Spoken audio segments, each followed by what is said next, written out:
Hello everyone, मैं doctor Nilima. आज इस वीडियो में बात करूंगी केंद्रीय प्रवृत्ति के मापकों की।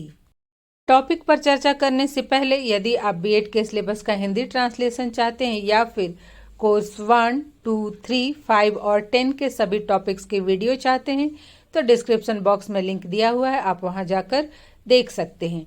इसके अतिरिक्त भी मेथड पेपर के कॉमन टॉपिक्स के वीडियो, हिस्ट्री मेथड के टॉपिक्स के video, micro teaching, teaching skills, lesson plan कैसे बनाते हैं, प्रैक्टिकल एग्जाम की तैयारी कैसे करते हैं, एग्जाम में किस तरह से आंसर लिखते हैं इत्यादि से संबंधित वीडियो देखने के लिए डिस्क्रिप्शन बॉक्स में प्लेलिस्ट में जाकर लिंक प्राप्त कर सकते हैं। तो आइए शुरुआत करते हैं। केंद्रीय प्रवृत्ति के मापक अर्थात केंद्रीय प्रवृत्ति को किस प्रकार से मापा जाता है। पिछले वीडियो में मैंने बात की थी केंद्रीय प्रवृत्ति की। केंद्रीय प्रवृत्ति क्या है, इसे संक्षिप्त में फिर से समझते हैं कि परीक्षण से जो भी आंकड़े प्राप्त किए जाते हैं उनकी हमें व्याख्या करनी पड़ती है जिससे कि किसी निष्कर्ष पर पहुंचा जा सके। क्योंकि जो भी आंकड़े हम प्राप्त करते हैं उनमें से बहुत से प्राप्तांकों का मूल्य भिन्न भिन्न होता है, अलग अलग होता है, किंतु समग्र प्राप्तांकों में सभी प्राप्तांकों में एक ऐसा अंक होता है जो कि सभी अंकों का प्रतिनिधित्व करता है।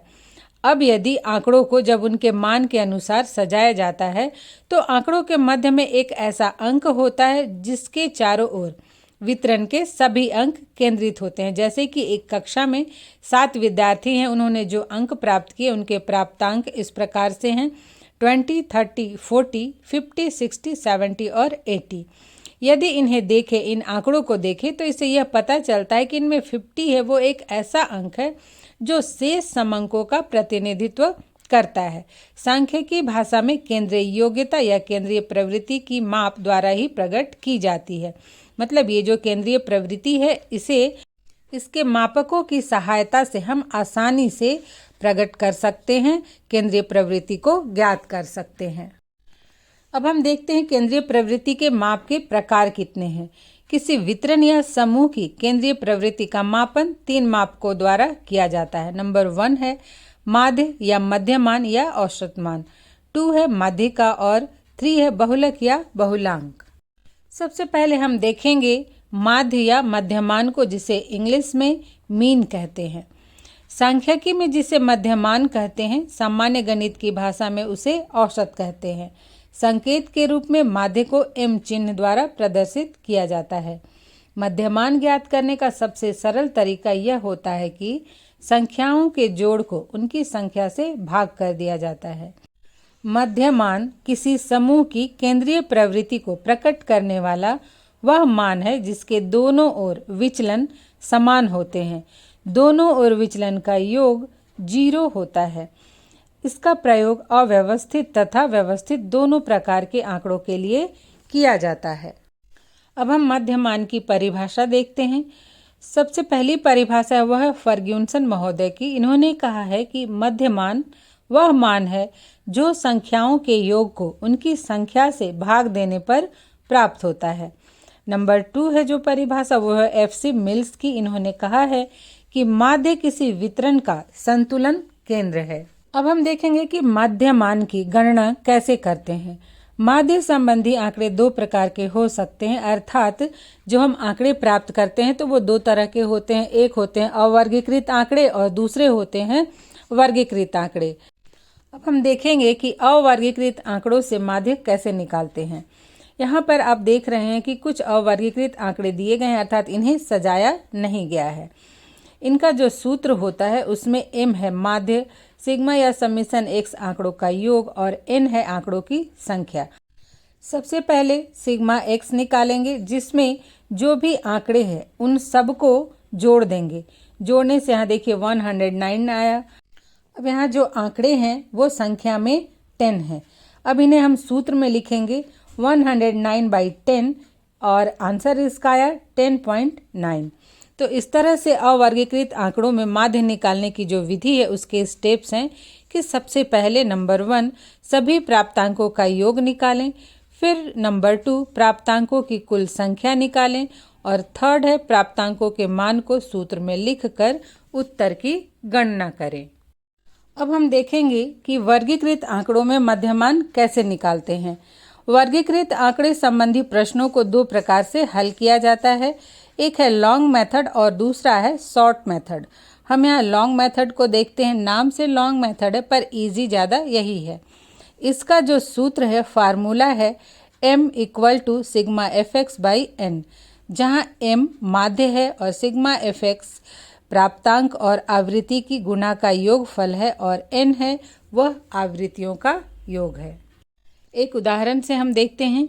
यहाँ देखिए, इसमें क्लास इंटरवल दिया हुआ है, मिड पॉइंट भी दिया हुआ है और फ्रीक्वेंसी भी दिया हुआ है। अब fx निकालने के लिए f और x को गुना करने से सिग्मा fx या समीशन fx आ जाता है। यहाँ n है 50 और समीशन fx है 1480।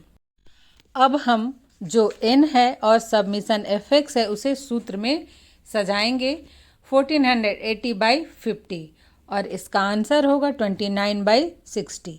तो इस तरह से वर्गीकृत आंकड़ों में भी माध्य निकालना बहुत ही इजी है।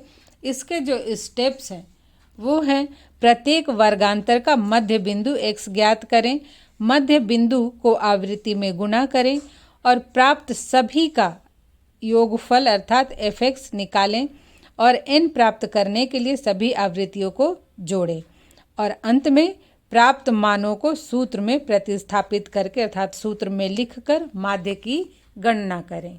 अब हम देखेंगे कि माध्य या मध्य मान की क्या विशेषताएं हैं, इसकी क्या प्रकृति है।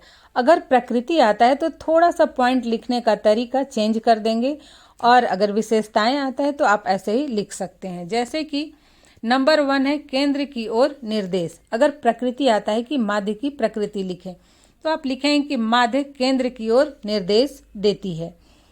नंबर 1, मध्यमान की एक विशेषता यह है कि वह बारंबारता वितरण के केंद्र की ओर निर्देश करता है। यह ऐसे मूल्य को बताता है जो वितरण के मध्य या उसके आसपास होता है और जब वितरण संतुलित होता है तब मध्यमान वितरण के ठीक केंद्र में होता है। वितरण में असंतुलन जितना अधिक होगा मध्यमान उतना ही केंद्र से दूर होता जाता है। जैसे कि आपने देखा कि मान लीजिए 7 अंक हैं तो 3 अंक ऊपर 3 अंक नीचे छोड़ के बीच वाला अंक माध्य कहलाता है।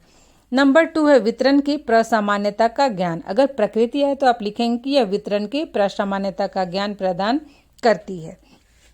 मध्यमान की एक विशेषता यह भी है कि इससे पता चलता है कि वितरण प्रसामान्य है या नहीं।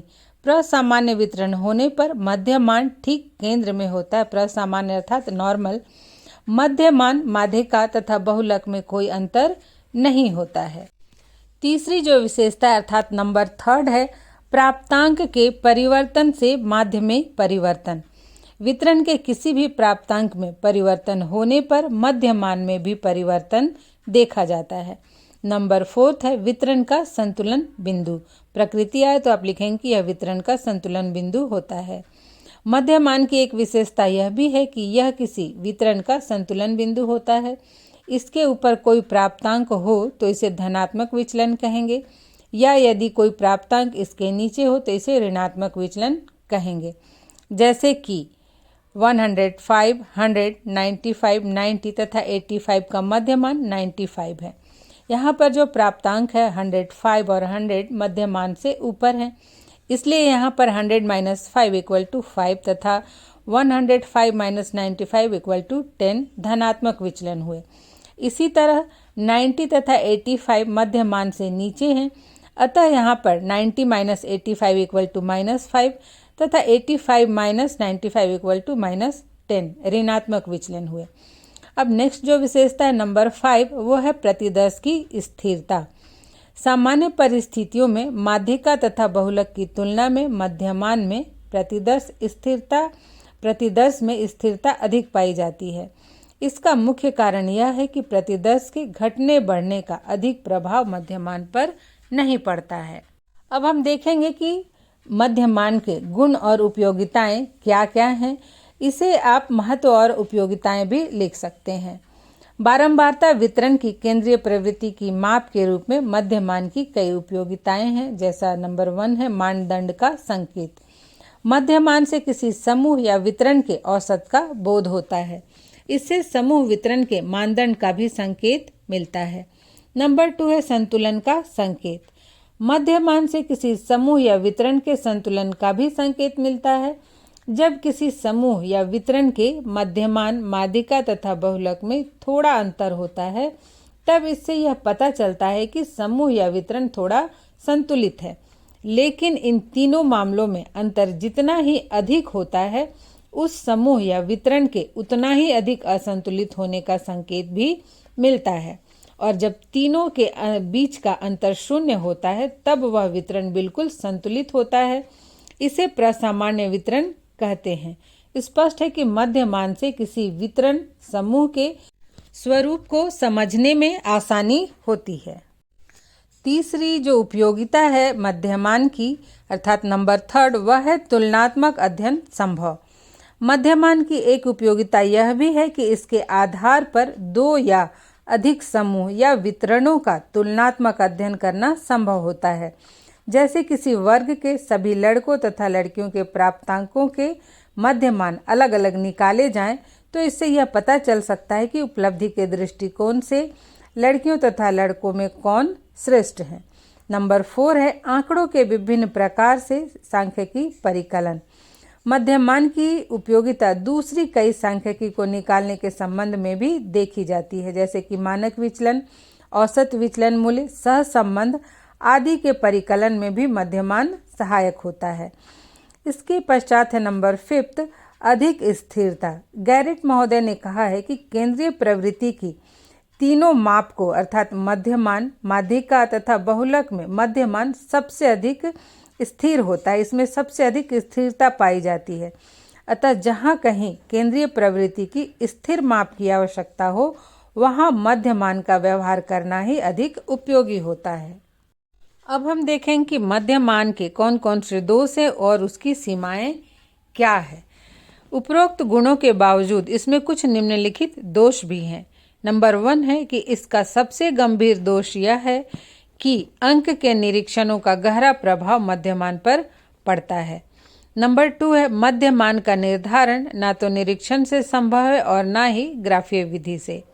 3rd है ऐसी गुणात्मक विशेषताएं जिनका मात्रात्मक मापन संभव नहीं हो पाता, उनका अध्ययन मध्यमान से भी नहीं हो पाता, जैसे कि ईमानदारी, सुंदरता आदि। नंबर 4 है यदि किसी श्रृंखला का एक प्राप्तांक अस्पष्ट हो तो उससे श्रृंखला का मध्यमान निकालना संभव नहीं होगा। और अंत में नंबर 5, मध्यमान के साथ एक कठिनाई यह है कि यदि आंकड़ों की पूरी जानकारी ना हो तो उनके मध्यमान से गलत निष्कर्ष प्राप्त हो सकते हैं। जैसे ए ने पहली, दूसरी और तीसरी कक्षा में क्रमशः 50, 52 और 55 अंक पाए। बी ने इन परीक्षाओं में क्रमशः 55, 50 और 40 अंक पाए। इस आधार पर निष्कर्ष निकला कि ए तथा बी दोनों की उपलब्धियां समान रही, परंतु यह निष्कर्ष गलत है क्योंकि ए की क्रम से उन्नति हुई है तथा बी की अवनति हुई है। तो इस प्रकार से ये था मध्यमान और उसके गुण विशेषताएं। नेक्स्ट वीडियो में हम जानेंगे कि केंद्रीय प्रवृत्ति का दूसरा माप जो है माध्यिका, मीडियन, वह क्या है और उसकी गुण, दोष, विशेषताएं इत्यादि क्या है। तो आज यहीं तक, मिलते हैं नेक्स्ट वीडियो में।